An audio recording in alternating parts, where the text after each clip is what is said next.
સમાચારમાં વાત કરીએ તો રામ મંદિરને લઈને લોકોમાં ભારે ઉત્સાહ રાજ્યભરમાં લોકોમાં ભારે ઉત્સાહ જોવા મળ્યો છે। સાથે જ પ્રાણ પ્રતિષ્ઠાને લઈને વિશ્વભરમાં લોકોમાં ઉત્સાહ અયોધ્યા નગરી અભેદ કિલ્લામાં ફેરવાઈ છે।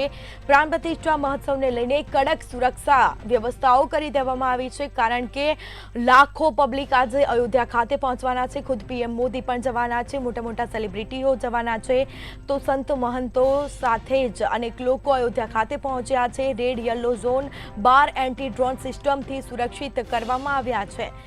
તો સાથે જ અયોધ્યામાં 7 લેયર સુરક્ષા બંદોબસ્ત ગોઠવી દેવામાં આવ્યો છે।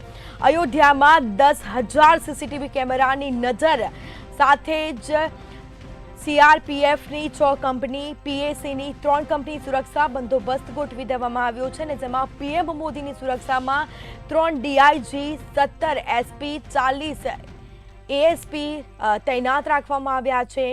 તો પોલીસ બંદોબસ્ત ગોઠવી દેવામાં આવ્યો છે। સાથે જ કહી શકાય કે 82 ડીએસપી, 90 પીઆઈ, 1,000થી વધુ જવાનો સુરક્ષામાં તૈનાત રહેશે।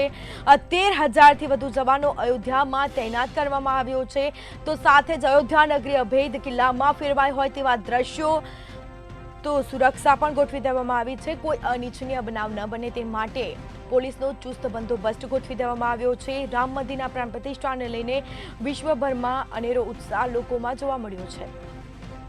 તો અયોધ્યા નગરી અભેદ કિલ્લામાં ફેરવાઈ છે। પ્રાણ પ્રતિષ્ઠા મહોત્સવને લઈને કડક સુરક્ષા વ્યવસ્થાઓ કરી દેવામાં આવી છે।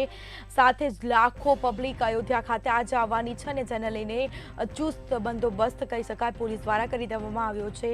તો કોઈ અનિચ્છનીય બનાવ ન બને તે માટે કેમેરાથી પણ પોલીસ દ્વારા બાજ નજર રાખવામાં આવશે। ડ્રોન કેમેરાનો પણ ઉપયોગ કરવામાં આવ્યો છે। ડ્રોન સિસ્ટમની પણ સુરક્ષા વ્યવસ્થાઓ કરવામાં આવી છે।